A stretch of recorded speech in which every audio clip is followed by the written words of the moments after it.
ಪುಲ್ವಾಮಾ ದಾಳಿ.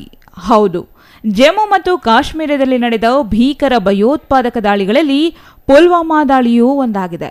ಇದರಲ್ಲಿ 40 ಕೇಂದ್ರೀಯ ಮೀಸಲು ಪೊಲೀಸ್ ಪಡೆ ಯೋಧರು ಹುತಾತ್ಮರಾಗಿದ್ದಾರೆ. 2019 ಫೆಬ್ರವರಿ 14ರಂದು ಪುಲ್ವಾಮಾದಲ್ಲಿ ಜೈಷ್ ಆತ್ಮಹತ್ಯಾ ಬಾಂಬರ್ 100 ಕೆಜಿ ಸ್ಫೋಟಕಗಳನ್ನು ಸಾಗಿಸುತ್ತಿದ್ದ ವಾಹನವನ್ನು ಪುಲ್ವಾಮಾ ಜಿಲ್ಲೆಯಲ್ಲಿ ಅವರ ಬಸ್ಗೆ ಡಿಕ್ಕಿ ಹೊಡೆದಾಗ ಪುಲ್ವಾಮಾ ದಾಳಿ ಸಂಭವಿಸಿದೆ. ದಾಳಿಯಲ್ಲಿ ಹಲವರು ತೀವ್ರವಾಗಿ ಗಾಯಗೊಂಡಿದ್ದಾರೆ. ಪಾಕಿಸ್ತಾನ ಮೂಲದ ಭಯೋತ್ಪಾದಕ ಸಂಘಟನೆ ಜೈಷ್ ಎ ಮೊಹಮ್ಮದ್ ದಾಳಿಯ ಹೊಣೆ ಹೊತ್ತುಕೊಂಡಿತ್ತು.